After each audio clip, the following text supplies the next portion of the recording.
Hello friends, मैं Aryan Shukla business advisor YouTube channel business advisor 009 पर आपका स्वागत करता हूं। आज हम बिजनेस के कुछ प्रकारों पर चर्चा करेंगे। नंबर 1, प्रोडक्ट प्रधान बिजनेस। नंबर 2, सर्विस प्रधान बिजनेस। और नंबर 3, वर्कर प्रधान business. Number 4, home business. Number 5, office business. Number 6, workshop business. Number 7, field business. अब इन बिजनेस के बारे में थोड़ा सा हम डिटेल में जानना चाहेंगे। सबसे पहले हमने बात की थी प्रोडक्ट बिजनेस। प्रोडक्ट बिजनेस वो बिजनेस, प्रोडक्ट प्रधान बिजनेस वो बिजनेस कहलाते हैं जिनमें किसी न किसी प्रोडक्ट की, किसी न किसी प्रोडक्ट की, पदार्थ की, वस्तु की या तो इनका निर्माण होता है, या इनका डिस्ट्रीब्यूशन होता है, या इनकी सेल्स होती है, या इनका कंजप्शन होता है। इस प्रकार से जिनमें किसी न किसी प्रोडक्ट, वस्तु, पदार्थ, भौतिक साधन या संसाधन का प्रयोग होता है, या प्रयोग करके, निर्माण करके, सप्लाई करके, सेल्स करके, उपभोग करके, इस प्रकार से जिनमें किसी प्रोडक्ट, पदार्थ, वस्तु की प्रधानता होती है, ऐसे बिजनेस प्रोडक्ट प्रधान बिजनेस कहलाते हैं। नंबर 2 पर सर्विस बिजनेस। सर्विस बिजनेस वो बिजनेस कहलाते हैं जिनमें मुख्य कार्य सर्विस का होता है। सर्विस का होता है, सेवा का होता है। जैसे डॉक्टर, वकील, इंजीनियर आदि, टीचर, ये सब सर्विस बिजनेस में आते हैं। ये सब सर्विस, मजदूर है, राज है, टेलर है, नाई है, ये सब इस प्रकार के जो भी वर्क हैं, ये सब सर्विस बिजनेस में आते हैं। सर्विस बिजनेस में आते हैं कि इनमें सर्विस प्रधान होती है। फिर नंबर 3 पर वर्क प्रधान बिजनेस, जिनमें वर्क मुख्य होता है। जिनमें वर्क मुख्य होता है, जैसे कि मान लिया अभी पुल बनाना है, सड़क निर्माण करना है, विद्युतीकरण करना है, इस प्रकार के ऐसे वर्क जिनमें वर्क प्रधान होता है, अर्थात वर्क करना, वर्क को कंप्लीट करना, ये बिजनेस का मुख्य स्रोत होता है, ये इनकम का मुख्य स्रोत होता है, ये उनका कार्य होता है। इसलिए जिनमें कार्य मुख्य होता है वो वर्क प्रधान बिजनेस कहलाते हैं। चौथा प्रकार था होम बिजनेस। होम बिजनेस का अर्थ यह कि ऐसे बिजनेस जो घर में किए जा सकते हैं, घर से चलाए जा सकते हैं, जो घर में किए जा सकते हैं अथवा घर से चलाए जा सकते हैं, होम बिजनेस। इसके बाद में था ऑफिस बिजनेस। ऑफिस बिजनेस का अर्थ है कि ऐसे बिजनेस जो ऑफिस से चलाए जा सकते हैं, जिनके लिए ऑफिस ज़रूरी होता है, या जो एक ऑफिस बना करके उन जिन बिजनेसों को चलाया जा सकता है, प्रबंधन किया जा सकता है, संचालन किया जा सकता है, तो ऐसे बिजनेस ऑफिस प्रधान बिजनेस होते हैं। अगला प्रकार था वर्कशॉप बिजनेस। वर्कशॉप का अर्थ ये कि ऐसे बिजनेस जिनके लिए किसी कार्यशाला की आवश्यकता होती है, जिनके लिए किसी फैक्ट्री की आवश्यकता होती है, जिनके लिए कोई न कोई ऐसे पार्टिकुलर स्थान जहाँ पर कुछ न कुछ निर्माण होता है, तो इस प्रकार के बिजनेस वर्कशॉप प्रधान बिजनेस कहलाते हैं।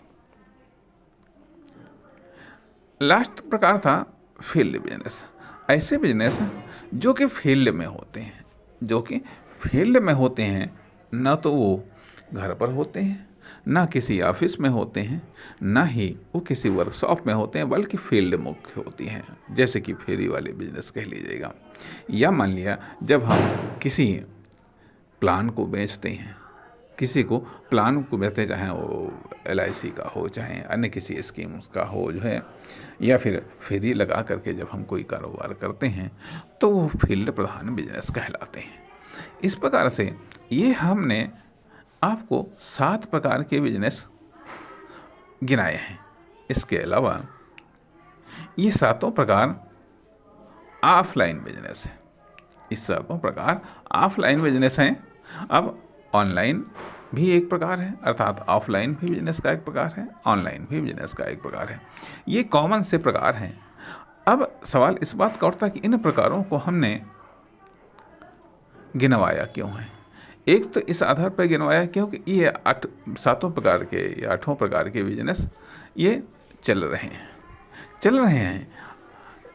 अब इन प्रकारों को जानना समझना आपके लिए इसलिए भी आवश्यक है, जब आप बिजनेस में आप एंट्री करना चाहते हैं। जब आप बिजनेस में एंट्री करना चाहते हैं, या एक ही बिजनेस इन 8 प्रकारों में चल सकता है। यदि आप बिजनेस को डेवलपमेंट करना चाहते हैं, तो एक ही बिजनेस को इन 8 प्रकारों में आप चला सकते हैं, मूवमेंट करवा सकते हैं। कोई मुख्य हो सकता है, कोई हेल्पिंग हो सकता है, कोई पूरक हो सकता है। इसलिए व्यावसायिक डेवलपमेंट के लिए इन 8 प्रकारों का जानना आवश्यक है। और लेकिन यदि आप फ्रेशर हैं, यदि आप एंट्री करना चाहते हैं बिजनेस में, तो भी आपके लिए इन 8 प्रकारों का जानना आवश्यक है। क्योंकि जब आप 8 प्रकारों को जानेंगे, तभी आप अपने लिए कोई बेस्ट सेलेक्ट कर पाएंगे कि आखिरकार आपको इनमें से कौन से प्रकार के बिजनेस से आपको अपने व्यावसायिक करियर की आपको स्टार्टिंग करनी है। व्यावसायिक करियर कह लीजिएगा, लर्निंग कह लीजिएगा, वर्किंग कह लीजिएगा, या अर्निंग कह लीजिएगा, जो भी है वो आपको स्टार्ट करनी है। साथ ही साथ भाई इसकी 3 लेवल होती हैं: मैन्युफैक्चरिंग, डिस्ट्रीब्यूशन और सेल्स। इसके अलावा एक और चीज़ होती है जो कि आपके व्यावसायिक नॉलेज के लिए हम आपको बताना चाहेंगे कि डायरेक्ट बिजनेस और इनडायरेक्ट बिजनेस। डायरेक्ट बिजनेस में होता यह कि जब आप खुद बना करके अथवा खरीद करके किसी माल को बेचते हैं। जब आप खुद बना करके अथवा खरीद करके किसी माल को बेचते हैं, या किसी सर्विस को बेचते हैं स्वयं खुद, यह डायरेक्ट बिजनेस होता है। इनडायरेक्ट बिजनेस उसको कहते हैं कि जब आप किसी माल को खरीदते हैं अथवा बनाते हैं, लेकिन उसको बेचने में आप अपने स्टाफ का सहयोग लेते हैं, या अपने स्टाफ के थ्रू आप उसको बेचते हैं, लेकिन यह एक यूनिट तक सीमित है। इसलिए यहाँ पर यह इनडायरेक्ट बिजनेस। डायरेक्ट बिजनेस में आप खुद खरीद करके या बना करके सेल्स करते हैं। इनडायरेक्ट बिजनेस में आप अपने एम्प्लॉई से निर्माण में भी सहयोग लेते हैं और सेल्स में भी सहयोग लेते हैं। कहने का अर्थ यह कि डायरेक्ट बिजनेस में स्वयं आप प्रशिक्षित होते हैं, लेकिन इनडायरेक्ट बिजनेस में आपको अपने स्टाफ को भी प्रशिक्षित करना होता है, उसे गाइडेंस देना होता है, या उसे निर्देशित करना होता है।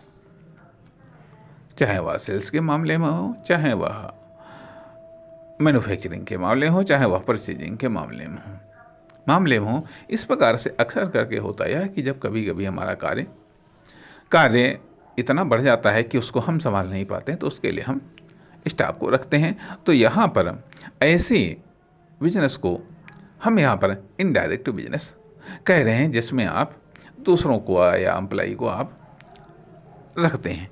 इसके बाद में एक अगला प्रकार होता है कि जब आपका बिजनेस और अधिक बढ़ जाता है, जब आपकी सेल्स और अधिक बढ़ जाती है, या आपका मैन्युफैक्चरिंग उत्पादन और अधिक बढ़ जाता है तो फिर आपको आपको और अधिक स्टाफ की रखने की आवश्यकता होती है, या और अधिक ऑफिस कह लीजिएगा या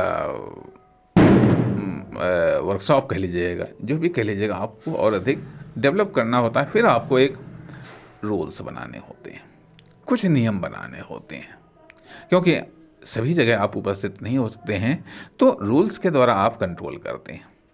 रूल्स के द्वारा कंट्रोल्स करते हैं, इसलिए रूल्स बेस्ड बिजनेस कहलाते हैं।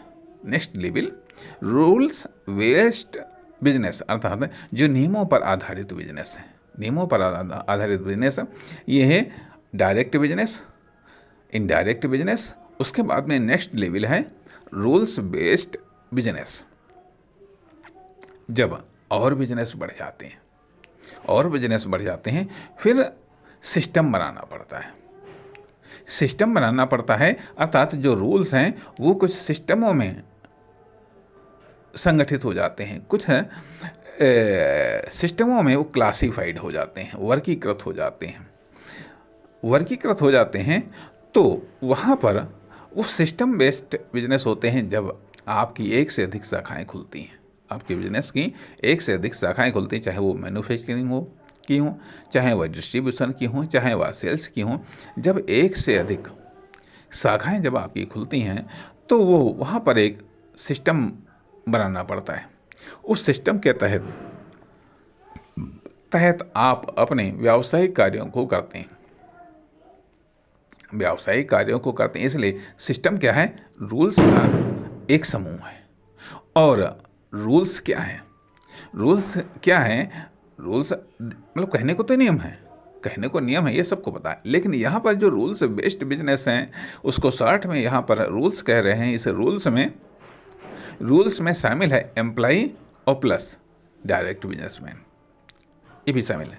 तो direct business, indirect business, rules business, system business. फिर अगला नेक्स्ट लेवल होता है पॉलिसी बिजनेस। पॉलिसी बिजनेस, यहाँ पर पॉलिसी, सामान्य तौर पर पॉलिसी का अर्थ नीति होता है, लेकिन जब आपके ब्रांचेस, आपकी शाखाएं और अधिक बढ़ जाती हैं, प्रदेश में फैल जाती हैं, देश में फैल जाती हैं, या फिर ग्लोबल लेवल पर आपका बिजनेस फैल जाता है, तो वहाँ पर आपको एक पॉलिसी बनानी पड़ती है।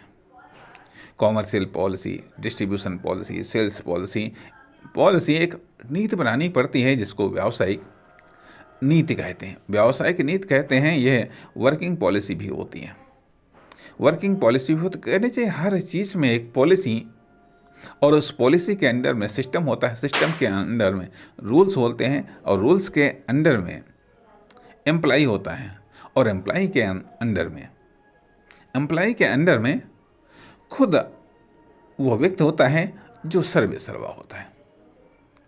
वह सर्वे सर्वा होता है। कहने का अर्थ यह, आपको लगता है ये उल्टा चल रहा मामला, लेकिन ये उल्टा नहीं, ये उल्टा होकर के भी सीधा हो जाता है, या उल्टा होकर के भी सीधा हो जाता है, सीधा होकर के भी ये उल्टा हो जाता है, क्योंकि वहाँ पर वो अधिक सेंसिटिव हो करके पॉलिसी के आधार पर इन सारे के सारे चीज़ों को वो कंट्रोल करता है, नियंत्रित करता है, और साथ ही साथ उससे डाटा या इन्फॉर्मेशन प्राप्त करके उसको वो प्रोसेस करता है स्टेप बाय स्टेप। ये सब प्रोसेस होते रहते हैं। तो यहाँ पर हमने चर्चा की कुछ प्रकार के बिजनेस, कुछ लेवल, मतलब कुछ प्रकार के बिजनेस, और बिजनेस के कुछ लेवल की बात हमने की, कुछ स्तर की बात की है। अब सवाल इस बात का उठता है कि जब आप एक फ्रेशर हैं तो आपको ये तय करना है, साथ ही साथ यदि आप फ्रेशर नहीं हैं, यदि आप ऑलरेडी मार्केट में हैं, आप ऑलरेडी किसी फर्म, दुकान, कंपनी, प्रोडक्ट या सर्विस के रूप में हैं, तो सवाल इस बात का उठता है कि अब आपको नेक्स्ट लेवल पर ले जाना है, नेक्स्ट लेवल पर जाना है। अर्थात यदि आप डायरेक्ट बिजनेस कर रहे हैं तो आपको इनडायरेक्ट लेवल पर बिजनेस को ले जाना है। बिजनेस को ले जाना है अर्थात अपनी सेल्स को ले जाना है, डिस्ट्रीब्यूशन को ले जाना है या फिर मैन्युफैक्चरिंग को ले जाना है। इनडायरेक्ट लेवल पर, इनडायरेक्ट लेवल पर है तो आपको ले जाना है किस पर? तो आपको ले जाना है रूल्स बिजनेस पर। यदि रूल्स बिजनेस पर है तो सिस्टम बिजनेस पर ले जाना है, और यदि सिस्टम बिजनेस पर है तो आपको पॉलिसी बिजनेस लेवल पर आपको ले जाना है अपने बिजनेस को, अपने प्रोडक्ट को, अपनी सेल्स को या अपनी मैन्युफैक्चरिंग को इस प्रकार से यहाँ पर थोड़ा सा परिचय प्राप्त किया कि बिजनेस के प्रकारों के बारे में और बिजनेस के सर्कल्स या लेवल या स्टेजेस के बारे में। स्टेजेस के बारे में अब सवाल ये भी उठता है कि हम फ्रेशर हैं तो हम सेलेक्ट कैसे करें, और यदि हम वर्तमान में हैं, यदि हम कंटिन्यू हैं मार्केट में, तो हम एक दूसरे लेवल पर हम कैसे जाएं। इसके लिए एक शब्द आता है जिसको हम कहते हैं व्यावसायिक कार्यकुशलता। व्यावसायिक कार्यकुशलता या व्यावसायिक दक्षता। व्यावसायिक कार्यकुशलता, ध्यान दीजिएगा कि व्यावसायिक कार्यकुशलता या फिर व्यावसायिक दक्षता या व्यावसायिक निपुणता या व्यावसायिक योग्यता या व्यावसायिक क्षमता जैसे ये कई सारे शब्द हैं जो अपने आप में मिलते जुलते हैं, लेकिन यह एक ही चीज़ को दर्शाने का प्रयास करते हैं कि थोड़ा सा एक्स्ट्रा है, थोड़ा सा आम पब्लिक से वह व्यक्ति एक्स्ट्रा है जो कार्य कर रहा है, और जो कार्य कर रहा है उससे वह व्यक्ति एक्स्ट्रा है जो कार्यकुशल है, और कार्यकुशल से वह व्यक्ति एक्स्ट्रा है जो व्यावसायिक कार्यकुशल है। इस प्रकार से कहा यह जाए कि व्यक्ति से लेकर के व्यावसायिक तक में कुछ स्टेप हैं, कुछ लेवल हैं। व्यक्ति एक सामान्य व्यक्ति से बेहतर है वह व्यक्ति जो कोई न कोई कार्य कर रहा है,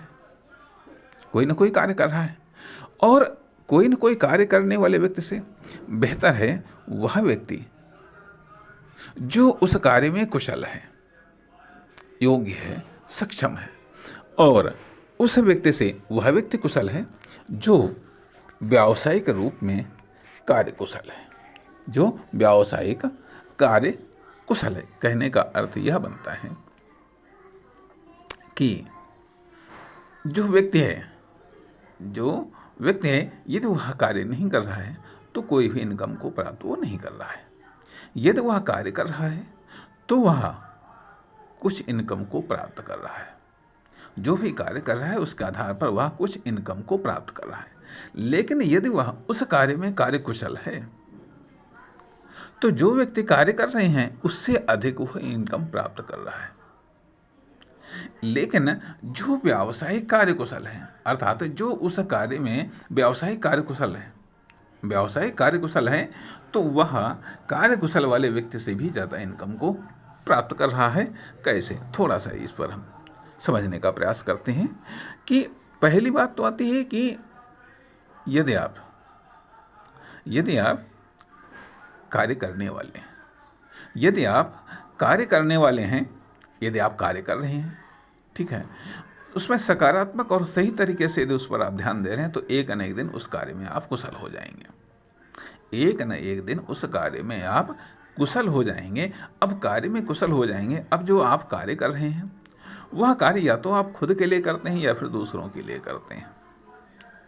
जो भी आप कार्य करते हैं वह कार्य या तो आप खुद के लिए करते हैं या फिर दूसरों के लिए करते हैं। यहाँ पर खुद के लिए कार्य करने का अर्थ यह आता है कि खुद के कंजप्शन के लिए आप कार्य कर रहे हैं या फिर खुद के डेवलपमेंट के लिए आप कार्य कर रहे हैं। खुद के डेवलपमेंट के लिए कार्य कर रहे हैं, अर्थात इसका अर्थ ये बनता है कि आप उस कार्य के द्वारा इनकम को प्राप्त करने का प्रयास कर रहे हैं या इनकम को प्राप्त करने के लिए वो कार्य कर रहे हैं। अर्थात जब कोई भी कार्य को आप खुद के लिए कार्य करते हैं, खुद के लिए आप कार्य करते हैं, तो खुद के लिए दो प्रकार का कार्य होता है। अभी हमने बताया कि या तो आप खुद के कंजप्शन के लिए कार्य कर रहे हैं अथवा खुद के डेवलपमेंट के लिए कार्य कर रहे हैं। जब कार्य आप दूसरों के लिए करते हैं, जब आप कार्य दूसरों के लिए करते हैं, कहने का अर्थ यह कि जब दूसरों के लिए आप कार्य करते हैं तो नंबर 1 पर तो सहयोग के लिए आप कार्य कर रहे हैं, नंबर 2 पर उसके बदले में कुछ आप पारिश्रमिक प्राप्त कर रहे हैं, उसके बदले में कुछ आप पारिश्रमिक, कुछ आप आर्थिक लाभ प्राप्त कर रहे हैं। आर्थिक लाभ के बदले में वह आपसे आपके कार्य को प्राप्त कर रहा है। अब यहाँ पर बात ये आती है कि जब आप कार्य करेंगे और सही तरीके से आप कार्य करेंगे तो उस कार्य में आप कुशल होंगे। जब आप सही तरीके से पॉजिटिव रूप में उच्च विचारों के साथ में अन्य तमाम सारी विशेषताओं को कार्य में समायोजित करते हुए आप कार्य को करेंगे तो आप व्यावसायिक रूप में तो आप कार्य कुशल होंगे। लेकिन बात ये उठती है कि कार्यकुशल तो आप हो जाएंगे, फिर व्यावसायिक क्या आती है? व्यावसायिक की बात ये आती है कि जब आप खुद के डेवलपमेंट के लिए आप कार्य करते हैं, अर्थात खुद आप ऐसे कार्य करते हैं जिसमें आप इनकम के लिए आप कार्य करते हैं। हालांकि इनकम तो आपको, जब दूसरे के लिए कार्य करते हैं तब भी आपको इनकम के लिए कार्य करते हैं, लेकिन वहाँ पर आपकी जो व्यावसायिक कार्यकुशलता है वह डेवलप नहीं हो सकती है। लेकिन जब आप खुद के लिए वही कार्य करते हैं तो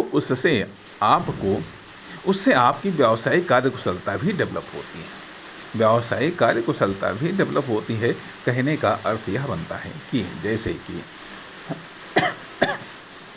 मान लिया आप एक नाई हैं, आप एक बाल काटने का कार्य करते हैं। आप किसी दुकान पर आप कार्य कर रहे हैं, वहाँ पर आपको मासिक रूप में कुछ इनकम मिल रही है। तो जैसे जैसे आप कार्य करते ही जाएंगे, 1 महीना, 2 महीने, 6 महीने, साल भर, वैसे वैसे आपकी कार्य में पॉजिटिव हैं तो आपके कार्य में धीरे धीरे आप कुशल होते चले जाएंगे। अर्थात उस कार्य में आपकी दक्षता धीरे धीरे बढ़ती चली जाएगी। लेकिन उससे व्यावसायिक कार्य कुशलता डेवलप नहीं होगी। परंतु जब वही कार्य आप खुद के लिए करते हैं, खुद की कोई दुकान खोल करके या मान लिया फील्ड वर्क के द्वारा ही आप कर रहे हैं कार्य, तो उसमें आपको व्यावसायिक कार्य करने पड़ेंगे। अर्थात व्यावसायिक कार्य करने का अर्थ है कि कस्टमर को ढूंढना, कस्टमर को डील करना और कस्टमर के साथ सेल्स करना, फिर कुछ ऐसा करना जिससे कि कस्टमर रिपीट हो। यह जो चीज़ है, यह व्यावसायिक कार्य कुशलता को जन्म देती है, यह व्यावसायिक कार्य को जन्म देती है। और इस कार्य को जब आप बार बार रिपीट करते हैं तो उससे व्यावसायिक कार्य कुशलता जन्म होती है। क्या मतलब कि कस्टमर को ढूंढना, उसके साथ संबंध स्थापित करना, उसके साथ डील करना, उसके साथ सेल्स करना और फिर कुछ ऐसा करना कि जिससे वो कस्टमर पुनः रिपीट हो, पुनः आपकी सेल्स रिपीट हो। तो यह व्यावसायिक कार्य है और इस कार्य को बार बार करने से व्यावसायिक कार्य कुशलता का जन्म होता है, विकास होता है। इसे हम कॉमर्शियल दक्षता की स्टार्टिंग लेवल कह सकते हैं, या इसे फाउंडेशन लेवल कह सकते हैं, या इसका फाउंडेशन कह सकते हैं। व्यावसायिक कार्य कुशलता का ये फाउंडेशन है, यह व्यावसायिक कार्य है। और इसी को बार बार रिपीट करने से ये कास्ट धीरे धीरे कम होने लगती है तो वह व्यावसायिक दक्षता या व्यावसायिक कार्यकुशलता है, वह व्यावसायिक कार्यकुशलता है। इस प्रकार से इस रूप में आपकी व्यावसायिक कार्यकुशलता डेवलप होती। साथ ही साथ जब व्यावसायिक कार्यकुशलता डेवलप होगी तो इसमें आपकी इनकम भी डेवलप होती रहती है। इसमें ये तो नहीं पता कि हर महीने आपकी कितनी निश्चित इनकम होगी, लेकिन अनिश्चित है, इनकम अनिश्चित है, कम भी हो सकती है, बढ़ भी सकती है, और कितनी बढ़ जाएगी ये आपकी दो बातों पर निर्भर करती है। एक तो आपकी कार्यकुशलता पर, दूसरी चीज़ व्यावसायिक कार्यकुशलता पर। आप कार्य में कितना कुशल हुए हैं और व्यावसायिक कार्य में कितना कुशल हुए हैं, इस प्रकार की दो कुशलता मिलकर के, दो कार्यकुशलता, जो आप कार्य कर रहे हैं उस कार्य में आप कितना एक्सपर्ट हुए हैं, और इससे जो व्यावसायिक कार्य जन्म हुआ है उस व्यावसायिक कार्यकुशलता में कितना आप एक्सपर्ट हुए हैं। तो वर्किंग एक्सपर्टनेस अर्थात वर्किंग कार्यकुशलता और कॉमर्शियल कार्यकुशलता, दोनों कुशलताओं को मिलकर के बनती है व्यावसायिक कार्यकुशलता। व्यावसायिक कार्यकुशलता मिलती है, अर्थात पहले तो व्यावसायिक कार्य मिला, फिर वो बार बार रिपीट करने से व्यावसायिक कार्यकुशलता डेवलप होती है। व्यावसायिक कार्यकुशलता डेवलप होती है, उसी के अकॉर्डिंग आपको अपनी कार्यकुशलता डेवलप करनी है। जब अपनी कार्यकुशलता डेवलप करनी है, उससे जब सेल्स डेवलप होगी तो इनकम डेवलप होगी। जब इनकम डेवलप होगी तो जो आप डायरेक्ट बिजनेस कर रहे हैं वो इनडायरेक्ट में कन्वर्ट होने लगेगा, अर्थात डिमांड आपकी बढ़ने लगेगी। उस डिमांड को पूरा करने के लिए, उस डिमांड को कंप्लीट करने के लिए आपको एम्प्लॉई की आवश्यकता पड़ेगी। क्योंकि अब आप कार्यकुशल हो चुके हैं, साथ ही साथ कार्यकुशल हो चुके हैं और व्यावसायिक कार्यकुशल भी हो चुके हैं। अब दोनों ही अर्थों में आप अपने एम्प्लॉई को गाइडेंस भी देने लायक हो चुके होंगे, उसको प्रशिक्षित करने लायक भी हो चुके होंगे, साथ ही साथ उसे ट्रिक्स और मेथड देने लायक भी आप हो चुके होंगे। इस प्रकार से आप इनडायरेक्ट बिजनेस, जो पहले आप डायरेक्ट बिजनेस करते थे, अब आप इनडायरेक्ट बिजनेस में आ गए। तो अब आप अपने एम्प्लॉई को या अपनी टीम को इसको कार्यकुशल बना रहे हैं और इस लेवल पर आपका सेकंड लेवल पर बिजनेस अब व्यावसायिक कार्य मिल रहा है। अब सेकंड लेवल पर व्यावसायिक रूप में कार्यकुशल हो रहा है, व्यावसायिक दक्षता प्राप्त हो रही है सेकंड लेवल पर। जब सेकंड लेवल पर डेवलप हो जाता है तो फिर आती है थर्ड लेवल पर बिजनेस। आता है, कहने का अर्थ कि फिर आपको एक से अधिक शाखाएं इनकम हुई तो आपको अब संभावनाएं भी दिखने लगती हैं। संभावना की तलाश भी होती है कि आखिरकार अब हम ये इन्वेस्टमेंट करें तो कहाँ करें। ठीक है, अब इन्वेस्टमेंट करें तो कहाँ करें। अब इसके दो ही रूप हैं, या तो आप जो है पुराना उसको रिपीट करेगा या फिर नए को ट्राई करेगा। लेकिन बेहतर होता है कि आप पुराने को ही आप ट्राई करें, क्योंकि उसमें आप दोनों रूपों में कार्य में कुशल हैं और व्यावसायिक कार्य में भी कुशल हैं। इस प्रकार से अब आपके पास में व्यावसायिक कार्यकुशलता और प्लस कार्यकुशलता दोनों हैं आपके पास में। तो उस आधार पर आप इन्वेस्टमेंट करने में सक्षम हो जाते हैं, अर्थात नई शाखाएं, नई ब्रांचेस को, नई यूनिट्स को डालने में योग्य और सक्षम आप अपने आप को प्राप्त करने लगते हैं। अब इन यूनिट्स को या इन चीज़ों को संचालन करने के लिए स्वाभाविक बात है, अब आपको रूल्स बनाने की आवश्यकता पड़ती है कि वहाँ पर आप तो नहीं होंगे संचालन करने के लिए, वहाँ पर आपके रूल्स होंगे जिनके आधार पर आपका एम्प्लॉई आपके मेथड को, आपके बिजनेस को, आपके कार्य को, आपके बिजनेस प्लस आपके कार्य को डायरेक्ट करेगा, हैंडल करेगा, लीड करेगा या वर्क करेगा। भाई आपके रूल्स आप नहीं होंगे, लेकिन आपके रूल्स होंगे। आपके रूल्स होंगे, वो आपके प्लान में भी हो सकते हैं, आइडिया के रूप में भी हो सकते हैं, अन्य किसी भी रूप में भी हो सकते हैं। तो परिणाम, अब आपका बिजनेस तीसरी श्रेणी में पहुंच गया। डायरेक्ट से इनडायरेक्ट और इनडायरेक्ट से पहुंचा वो रूल्स बिजनेस पर। जब रूल्स बिजनेस पर पहुंचा, वहाँ पर भी आपको कामयाबी मिली, फिर आपको और अधिक शाखाओं की ज़रूरत पड़ने लगी, आपने और अधिक